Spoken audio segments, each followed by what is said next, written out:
I can still feel the sting on my cheek, even though the bruise faded weeks ago. One moment, I was holding a tray of fresh-baked bread I'd made for my grandson's birthday. The next, my daughter-in-law's hand came down hard across my face. "You're dead weight in our lives. Go live in a dump," she screamed, her voice shaking the windows. My son, my only son, stood behind her. And he didn't say a word. "My name is Elena Marlowe, and I am 72 years old. I've lived in the same little house on Rosewood Lane for almost 50 years. A house filled with memories, laughter, and the smell of Sunday roasts. Or it used to be. I never imagined that my life, so full of family, would be reduced to quiet dinners for one. I never imagined that the people I loved most would turn me into an unwelcome guest in their lives. It didn't start with the slap. No, these things never do. Betrayal is quieter at first, like a faint crack in the wall you hardly notice, until one day the whole thing collapses. It began 2 years ago, after my son Daniel married Clara. She was beautiful, tall, polished, with a way of looking at you that made you feel like you were being weighed and measured. At first, I thought it was just nerves. She was joining a family that loved to talk, to laugh loud, to share food and stories. I wanted her to feel welcome. So I did what I've always done for my family. I gave.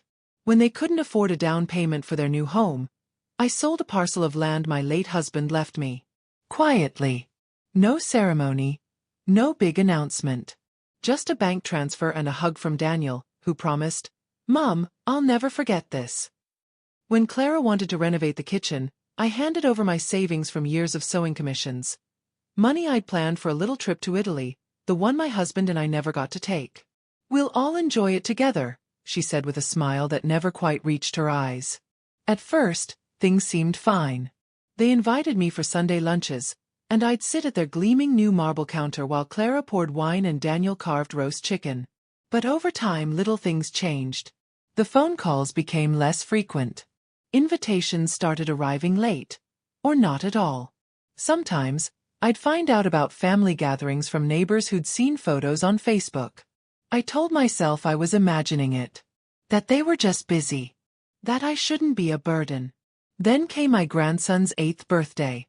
I'd baked him a loaf of cinnamon bread, his favorite, using my mother's recipe. I wrapped it in a cloth embroidered with his initials. The party was at their house, and I arrived early, wanting to help set up. When I knocked, Clara opened the door. Her eyes flicked to the bread in my hands, and her lips thinned. "We're not doing that kind of thing today," she said. "We've ordered a cake. It's just for him to have later," I said gently. "He loves it, you know." But she stepped aside, reluctantly, and I walked into a house buzzing with children's laughter. Daniel was in the living room, talking to other parents. He didn't notice me at first. I set the bread on the kitchen counter and started arranging paper plates. That's when I heard Clara's voice behind me, low at first, then louder. "You never listen, Elena," she snapped. "You just do whatever you want, even when it's not needed." I turned, startled. I just thought. And then the slap. Sharp. Loud. The room seemed to freeze for a moment. I stood there, my cheek burning, the scent of cinnamon heavy in the air. My son looked at me, and then looked away. "I think you should go," Clara said, her tone cold and final. "You're dead weight in our lives. Go live in a dump." The words didn't just hurt. They hollowed me out. I'd heard cruel things before, but never from family.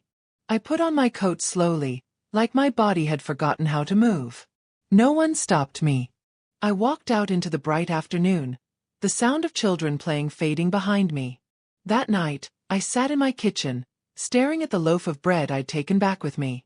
My hands trembled as I cut a slice. It tasted like home, like love, like the thing I had given them again and again without asking for anything in return. But for the first time in my life, I wondered if I had been a fool. Over the next weeks, I kept my distance. No calls. No visits. I busied myself with the garden, though the roses seemed duller, the air quieter. But the ache inside me didn't go away. It grew sharper. And then, one rainy Tuesday morning, I received a letter in the mail. Not from Daniel. Not from Clara. From the bank. It said the deed to my house, was now listed jointly under Daniel's name. I stared at it, my stomach twisting. I had never signed anything to that effect. I had never even discussed it. That was when the crack in the wall became a gaping hole. And I knew. I needed to find out just how deep their betrayal went. I didn't sleep that night. The letter from the bank lay open on the table, its black ink sharp against the cream paper, each word burning into my mind. The house I had lived in since my wedding day. The place where I'd raised Daniel, where every photograph on the wall told a piece of my story, was no longer fully mine. I kept asking myself the same question. How? I wasn't naive. I'd handled our household finances for decades, kept every bill in a folder, knew the weight of each responsibility. My late husband, Arthur, had always said I had a head for details. I didn't misplace things. I didn't sign things without reading them. So how could Daniel's name be on my deed? I poured myself a cup of tea, strong, no sugar, and stared out the window. The rain was steady, the kind that made the gutters sing. In that quiet, I thought of one person who might help me. Margaret. We'd been friends for 40 years. She had a sharp mind, a sharper tongue, and the kind of loyalty that didn't fade with time.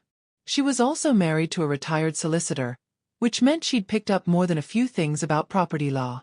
I called her. Ellie, you sound like you've been crying, she said immediately. I haven't, I lied. My voice cracked anyway. Can I come over? It's important. Her kitchen smelled of fresh coffee when I arrived. Margaret set down 2 mugs and fixed me with that steady gaze of hers. Tell me everything, she said. So I did. From the slap at the birthday party to the letter from the bank. When I finished, she was silent for a moment, her fingers drumming the rim of her mug. Elena, that deed doesn't change without your signature. Either you signed something without realizing what it was, or someone forged your signature. The word forged landed like a stone in my stomach. Margaret's husband, Peter, came in halfway through our talk. When she explained, his brow furrowed. Bring me that letter, he said. And any documents you've signed in the past year. We'll see what we're dealing with. I went home and gathered every scrap of paper I could find. Bills, bank statements, receipts, a stack of envelopes I hadn't opened because they looked like routine notices. By midnight, Peter had called me. Elena, I don't want to alarm you, he said, but this looks deliberate. There's a transfer form here, buried in with some bank refinance papers, that has your signature? Or what looks like it. Did you take out a refinance last spring? No, I whispered. Then I'd say you need a property fraud solicitor. Immediately. The next morning, I dug out my address book and called the number Peter gave me. The receptionist put me through to a woman named Amelia Grant. Her voice was calm, clipped, and professional. Mrs. Marlowe, the first thing I need to tell you is that you did the right thing by calling now, not later. These matters, they can move fast. If there's fraud involved, timing is everything. She told me to bring every document, every scrap of correspondence. 2 days later, I was in her office. The walls were lined with dark wood shelves, the kind that smelled faintly of polish. Amelia leafed through my papers with practiced speed, then set them down. I believe your signature has been forged, she said plainly. The form transferring partial ownership to your son. It's dated April last year. And I can see from your bank records that a sum of money, nearly £50,000, was withdrawn from your account 2 weeks later. Do you know anything about that? My heart thudded. No. I never withdrew that money. She folded her hands. Mrs. Marlowe, I think you've been the victim of both property and financial fraud. And I suspect the same person is behind both. I drove home in silence. The road blurred at the edges, not from rain this time, but from the pressure behind my eyes. I wanted to believe my son couldn't be involved. But the truth was a tide I could no longer hold back. The slap. The coldness. The way Clara looked at me like I was a nuisance. The sudden renovations to their house. Daniel's new car. The expensive holidays. It all lined up now in a way that made me feel sick. That night, I sat at my kitchen table again, but this time my hands weren't shaking. I thought about the years I had spent giving without asking. The land. The savings. The birthday gifts. The Sunday roasts. And I thought about Clara's voice, sharp and triumphant.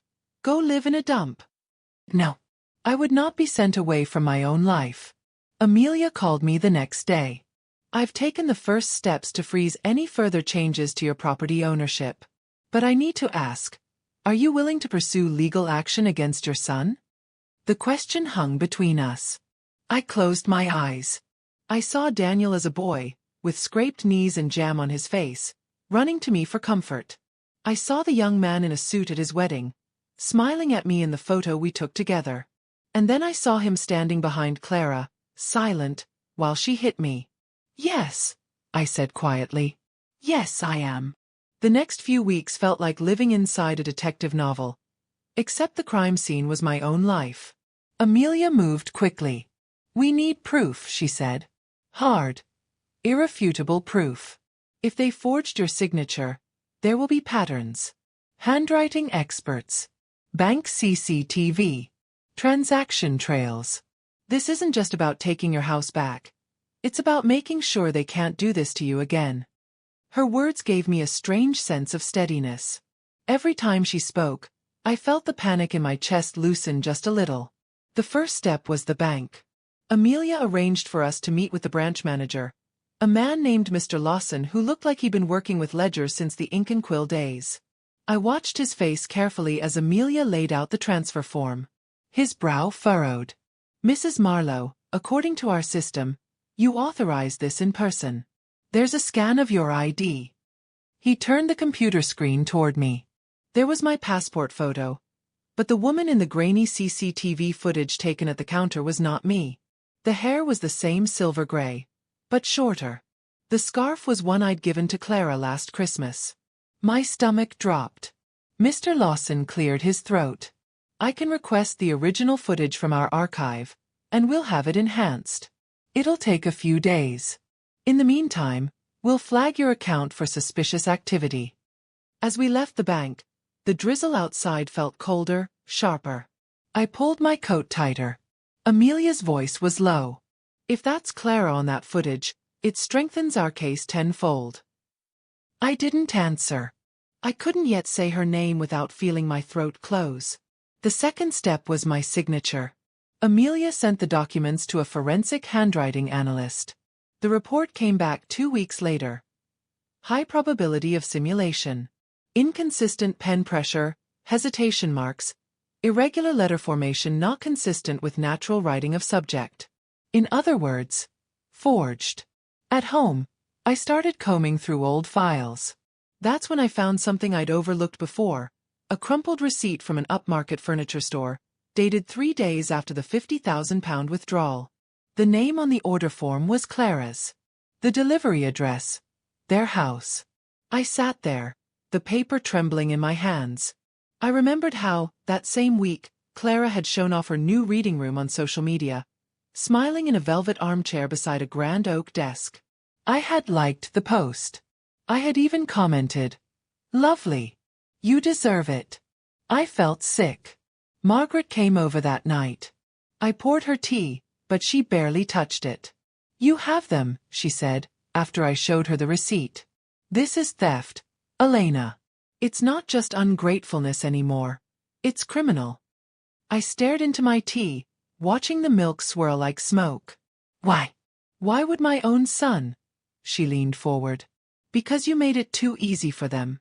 You gave, and they thought you'd keep giving. They thought you'd never fight back." Amelia called the next morning.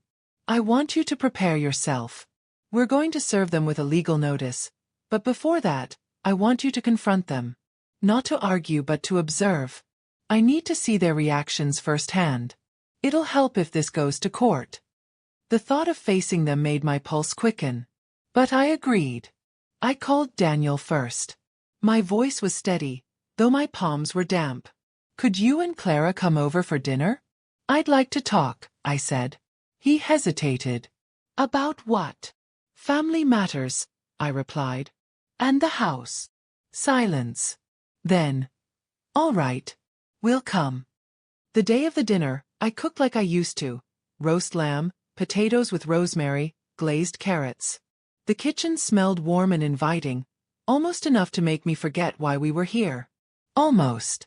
They arrived right on time.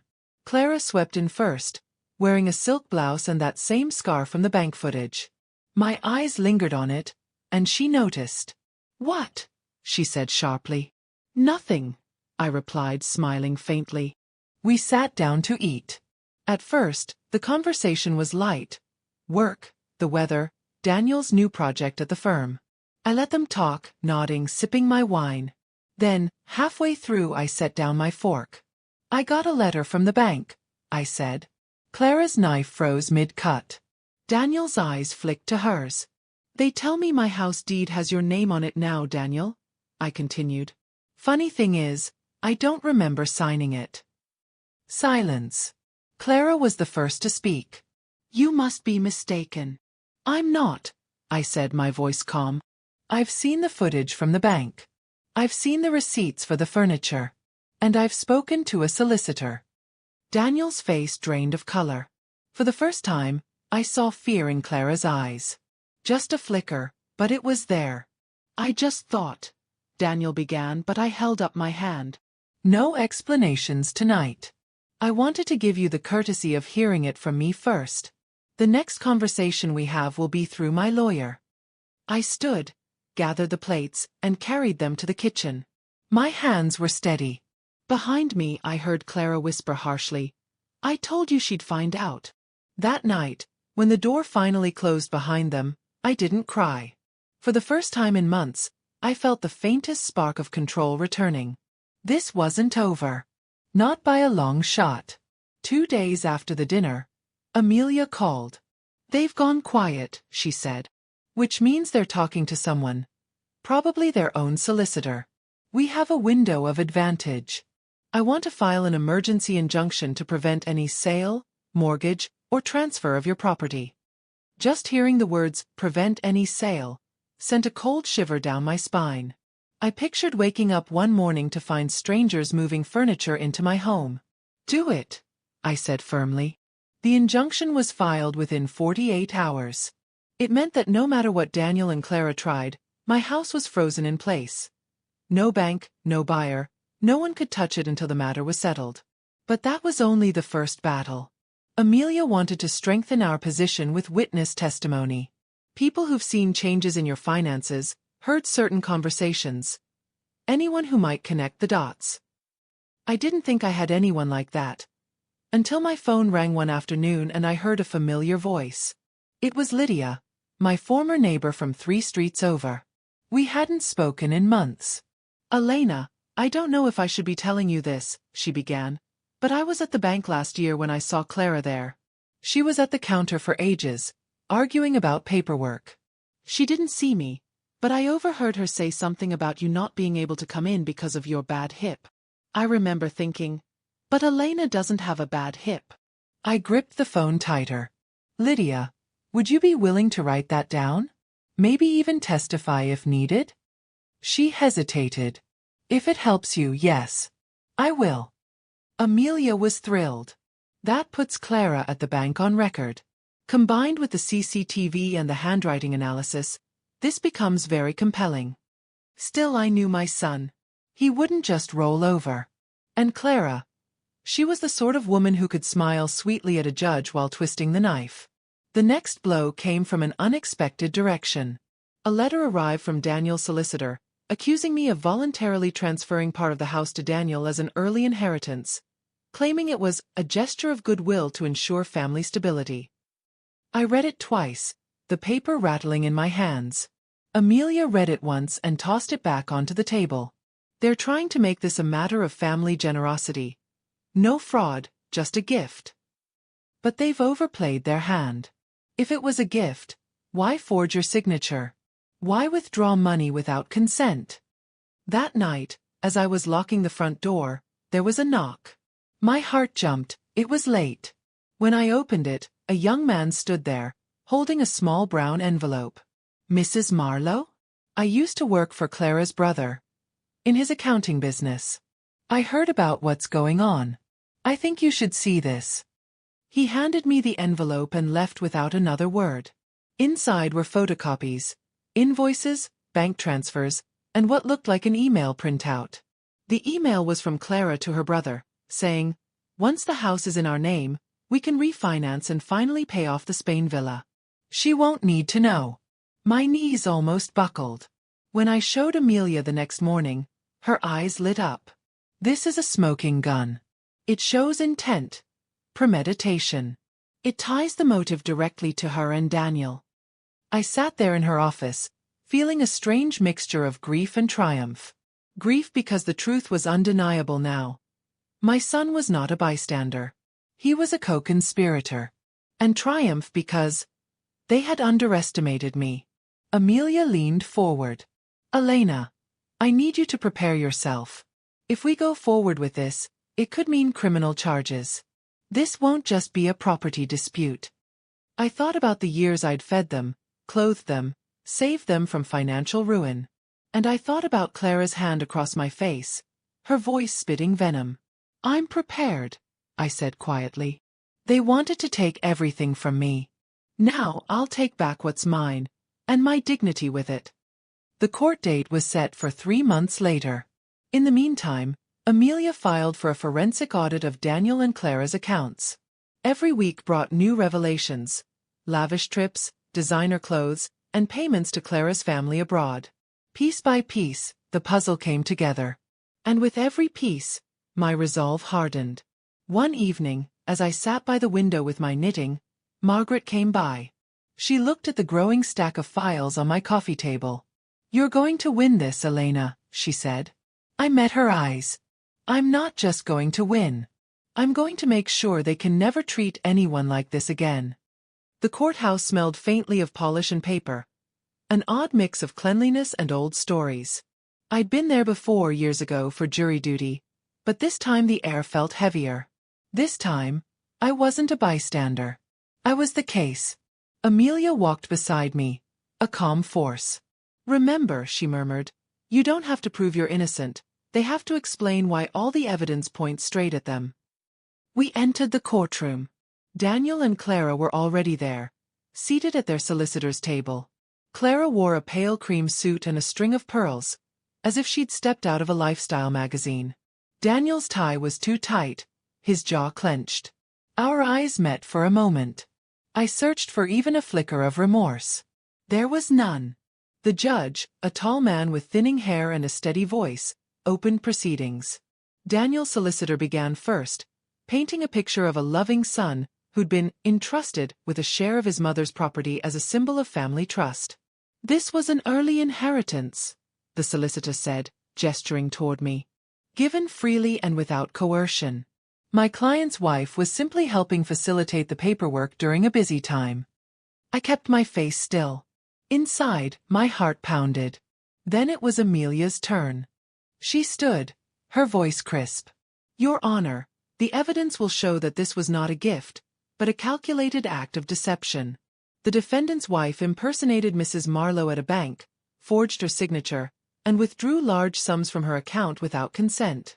We will present CCTV footage, handwriting analysis, financial records, and testimony from witnesses who overheard incriminating statements." Her words cut through the room like a blade. Clara shifted in her seat. The first piece of evidence was the CCTV footage. The grainy video played on a screen for the court to see. Clara, in that same scarf, leaning over the counter, sliding documents toward the teller. "That is not me," I said when asked to confirm. My voice didn't shake. Next came the handwriting analysis report, the expert explaining the hesitation marks and unnatural strokes. Then Lydia took the stand, recounting how she'd overheard Clara claiming I couldn't come in because of my bad hip. Clara avoided my gaze the whole time. When it was my turn to speak, I stood slowly, my hands resting on the wooden rail. "I raised my son in that house," I began. "I worked nights sewing uniforms so he could have school trips, football boots, a university education. I sold land to buy him a home when he married. I gave without keeping count. And in return, I paused. The room was utterly still. In return, my daughter-in-law struck me across the face and told me to go live in a dump. And my son stood by in silence. Weeks later I found my house, my only home, partly stolen from me through lies and forged papers. My throat tightened, but I didn't let tears fall. This case isn't just about a deed. It's about trust, and what happens when you abuse it so badly, there's nothing left to repair. When I sat down, Amelia gave the smallest nod. I knew I'd said exactly what needed saying. Daniel was called next. His solicitor guided him through questions, but the more he spoke, the more cracks appeared. He claimed I'd offered the house share over tea one afternoon, but couldn't recall which month, or even which year. When Amelia asked why, if it was a gift, Clara had been at the bank signing in my name, Daniel stammered. She was just helping with the forms. The judge's eyebrows rose slightly. By the end of the first day, the mood in the courtroom had shifted. People in the gallery whispered. Even the clerk gave me a look that said they knew where the truth lay. Outside, the autumn air was cool on my face. Amelia exhaled. We're ahead, Elena. They're scrambling. I nodded, feeling the weight of years of silence and submission slowly lifting. That night, I sat in my living room without the television on, letting the quiet wrap around me. For the first time since this began, I didn't feel powerless. I wasn't just defending my home anymore. I was reclaiming my voice. The second day in court began with a chill in the air and an unmistakable tension between the two tables. Clara walked in ahead of Daniel, her heels clicking sharply on the polished floor. She carried a leather folder pressed to her chest like a shield. I could tell from the way she kept glancing at the gallery that she had something planned, something to turn the tide back in her favor. Her solicitor began with a theatrical clearing of the throat. Your Honor, he said, we have new evidence to present, a letter handwritten by Mrs. Marlowe, gifting her son a share of her property as a heartfelt gesture. It is dated 18 months ago. He held it up for the court to see. From my seat, I could make out my own name and what looked like my handwriting. But I knew instantly, it wasn't mine. The letter was read aloud. It painted a picture of me as a lonely old woman, grateful to my son and his wife for taking care of me, and eager to reward them before my time on earth is up. Each word made my stomach twist. The court clerk handed me a copy. My fingers itched to tear it in half. Amelia leaned close. Stay calm. Let them walk right into it. The judge asked, Mrs. Marlowe, do you recognize this letter? I kept my voice steady. No, Your Honor. That is not my handwriting, and I have never written such words. Clara's solicitor smiled faintly. But we have a handwriting comparison here. That was when Amelia stood. Your Honor, we request a forensic analysis of this letter by the same expert who reviewed the deed. We believe the same hand forged both documents. The judge agreed. Clara's smile faltered. Before the morning was over, Amelia called her surprise witness, the young man who had delivered me the brown envelope weeks ago. His name was Mark Delaney, and he walked to the stand with an unshakable calm. He told the court how he had worked for Clara's brother's accounting firm, and how he'd overheard conversations about getting the house transferred before the old woman changes her mind. He testified that Clara herself had sent the email about using the property to pay off the Spain villa. Then came the moment that cracked their case open. He admitted he had seen Clara practicing my signature on scrap paper in the office. The courtroom shifted. I could feel the collective intake of breath. Amelia slid the printed email into evidence. The judge studied it with raised brows, then looked at Clara. Mrs. Marlowe, he said to me, you may step down for now. I believe we've reached a critical juncture. During the recess, Clara wouldn't look at anyone. Daniel sat stiffly, his hand rubbing the back of his neck over and over. Margaret found me in the hallway. They're done for, she whispered. You can see it in their faces. I wanted to believe her, but I also knew people like Clara didn't give up easily. When court resumed, their solicitor tried to downplay Mark's testimony, painting him as a disgruntled former employee. But Amelia was ready. She produced his resignation letter, dated after he'd brought me the evidence, showing he had left for a better-paying job, not out of spite. The judge took note. By the end of the day, the momentum was entirely on our side. As I walked out of the courthouse, the autumn sunlight felt warmer than it had in months. Amelia caught up with me on the steps. "They'll try one more tactic before the ruling," she said. "People like this always do. But Elena, you've already won the truth. Now it's just about winning on paper." I looked up at the fading sky. For the first time in a long time, I could imagine the future without the weight of their betrayal pressing down on me. The third and final day in court felt different. The air was heavier, the room quieter, as though everyone sensed the story was nearing its end. Daniel and Clara sat side by side, but there was no warmth between them. She stared straight ahead, her arms folded, while he kept fiddling with his cufflinks. Amelia leaned over to me. "They're cornered. But sometimes that's when people make the boldest, or most foolish moves." The morning began with Daniel taking the stand again.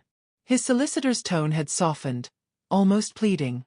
"Mr. Marlowe, in your own words, why did you believe it was appropriate to transfer part ownership of your mother's house into your name?" Daniel looked at me for the first time in days. His voice cracked slightly. "I thought it would make things easier. For when she's gone." There it was, the same casual erasure of my life I'd heard in Clara's voice the day she told me to go live in a dump. Then he said something I'll never forget. "Mom, I never wanted to hurt you. Clara, she said it was just paperwork, and I trusted her." I didn't flinch, but inside I felt something cold and solid settle in my chest. This wasn't an apology. It was a deflection. A way to wash his hands clean while leaving her to take the full blame. Clara's turn came next, and her strategy was clear. Charm. She smiled at the judge, adjusted her pearls, and spoke in the kind of soft, reasonable tone she'd never used with me. I only ever wanted to help Daniel's mother.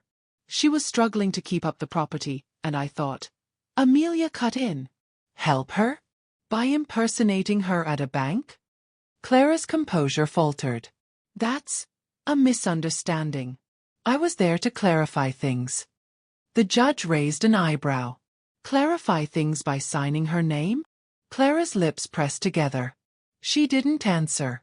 When closing arguments came, Amelia's voice was steady, deliberate, every word landing like a stone in still water. "This case is not about family disputes or misunderstandings. It is about fraud. It is about a vulnerable woman, who was anything but helpless, being targeted by those she should have been able to trust the most. And it is about restoring not just her property, but her dignity." The judge took a recess to deliberate. I sat there, my hands folded in my lap, listening to the faint creak of the courtroom benches as people shifted in their seats. Margaret squeezed my shoulder. "Whatever happens, Elena, you've shown them you won't be silenced." When the judge returned, the room fell silent. "In the matter of Marlowe versus Marlowe," he began, "this court finds in favor of the plaintiff, Mrs. Elena Marlowe. The property transfer is declared null and void. All funds withdrawn from Mrs. Marlowe's accounts without consent are to be repaid in full, with interest. Furthermore, the evidence of forged documents is to be referred to the Crown Prosecution Service for potential criminal charges." I felt my breath leave me in one long, slow exhale. Clara's face went pale. Daniel stared down at his hands. The gavel struck once, and it was over. Outside, the crisp air felt like the first deep breath after being underwater too long. Amelia smiled. "You didn't just win your house back, Elena. You won your freedom." I looked toward the horizon. "No," I said softly. "I took it back." The day after the verdict, the house felt different. It wasn't just bricks and mortar anymore. It was mine again in a way it hadn't been for years. Every creak in the floorboards, every mark on the wall, every photo frame. All of it belonged to me, untouchable. I woke early, made tea, and stood at the kitchen window, watching the pale morning light stretch across the garden. For the first time in months, my chest wasn't tight. Around mid-morning, there was a knock at the door. Daniel stood there alone, his hands shoved deep into his pockets. "Mom," he began, "I wanted to talk." I stepped outside, closing the door behind me. "Talk about what?" He shifted on his feet. "About what happened. I didn't mean for it to get this far. I thought. I stopped him with a look. You thought I'd just let you take what wasn't yours. He swallowed hard. Clara. She pushed for it. I went along because I thought you'd be okay. You've always been okay. The sadness in his voice was real, but so was the choice he'd made. I'm not here to rehash this, Daniel, I said. The court's decided. I've decided. You and Clara won't be welcome here unless you can respect me, and my boundaries, completely. His face fell. So that's it. That's it, I said, my voice steady. I will always be your mother. But I will not be your victim. That evening, I went through the house with a slow, deliberate care. I replaced the locks. I boxed up a few old items that tied me to memories that now felt heavy, and I placed them in the attic. On the living room wall, I rehung a framed photograph of Arthur and me on our wedding day. We were laughing, the kind of laughter that makes your stomach ache and your eyes water. I realized I hadn't really looked at that picture in years. A week later, Margaret came over with a bottle of sparkling cider. To your victory, she toasted, and to never letting anyone tell you where you belong. We drank, and I felt something warm bloom in my chest. It wasn't just pride, it was peace. Life returned to a rhythm, but not the same rhythm as before. I began volunteering at the library, hosting a knitting group on Thursdays. I planted tulips along the front walk, bright reds and yellows that would bloom next spring. A promise to myself that there were seasons ahead worth looking forward to. One quiet Sunday morning, I sat on the porch, wrapped in a shawl, watching the neighborhood wake up. Children rode bicycles down the street, a couple walked their dog, the air smelled faintly of baking bread from somewhere nearby. I thought about the slap, the betrayal, the endless nights of worry. And then I thought about the courtroom, the moment the judge's words set me free. I realized I wasn't defined by what they'd tried to take. I was defined by what I refused to give up. My dignity, my voice, my right to live on my own terms. If Clara's words had been meant to break me, they had done the opposite. I wasn't dead weight. I was a woman who had carried her family, her home, and her own heart through storms they could never imagine, and come out standing. I took a deep breath, letting the cool air fill my lungs. The world felt wide again. And for the first time in a long time, I knew exactly where I belonged.